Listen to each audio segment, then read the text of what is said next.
Alright, guys. I've been wanting to talk about this one for a few days ever since the topic surfaced.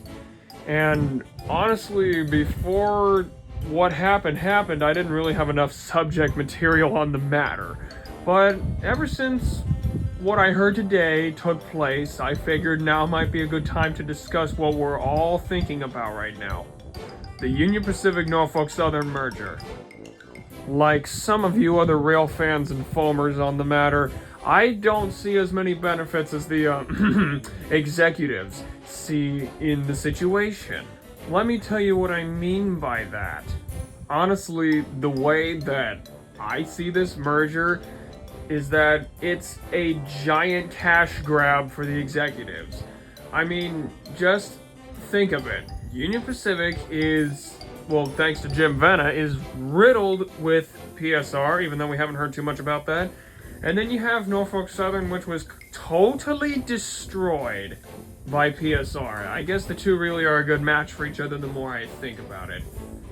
Jokes aside, this really isn't going to benefit anyone other than the executives, because to me it just seems like a massive cash grab. You know, to add on to that, what about the customer service that these two railroads have been giving to their industries, their customers? Last I checked, all these Class 1s were given a no-growth position on their stocks. I mean, that's just last I checked, which was like, I don't know, 2 weeks before this merger talk dropped. And who expects that to change? Like, literally, these two railroads are totally riddled with PSR, and I don't see how a merger is actually going to help that customer service in any way. And don't even get me started on traffic. There's not going to be any change in traffic. It's just same old. Little traffic and letting trucks take care of all the work.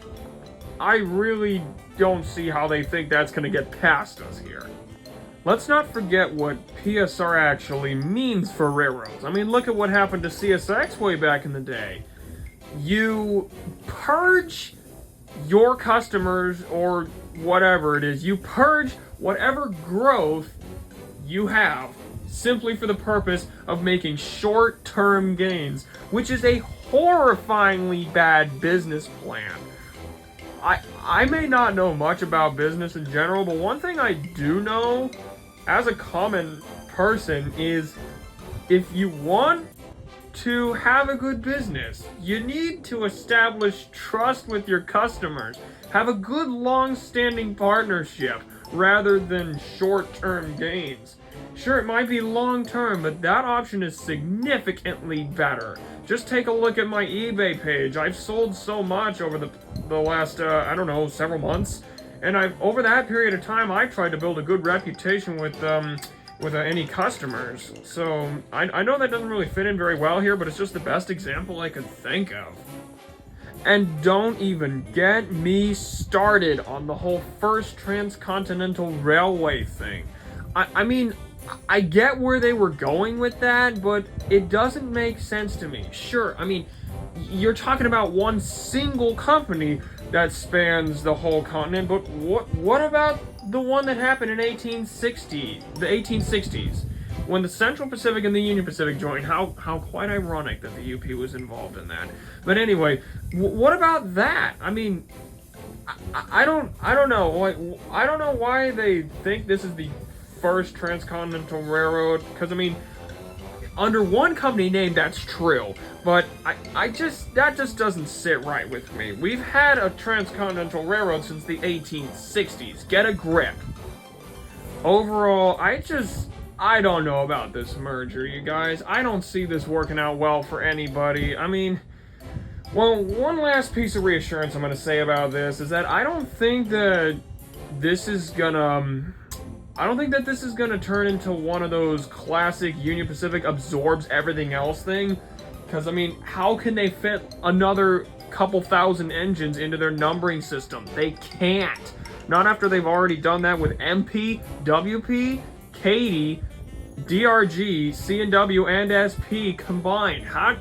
It's insane how they've managed to fit all 6 of those railroads into their numbering system. The Norfolk Southern numbering system's huge. I don't think they're gonna go into the whole Mexican and British railways numbering system like an NJM, GB Rail Freight, things like that with their 5 number series. I don't think that's gonna happen. I think it's gonna be more or less like what happened with CPKC. I think they're each gonna keep their respective names because that's what I heard earlier today as well. That's one idea floating around. I think that is the most logical option out there. Because how are you going to absorb another couple thousand units in your numbering system without going into, like, insanely complicated numbers and things like that? That just wouldn't work. I guess only time will tell in seeing whether the STB approves this merger, and it very well could, with CSX and BNSF just swiping up very much wanted lines.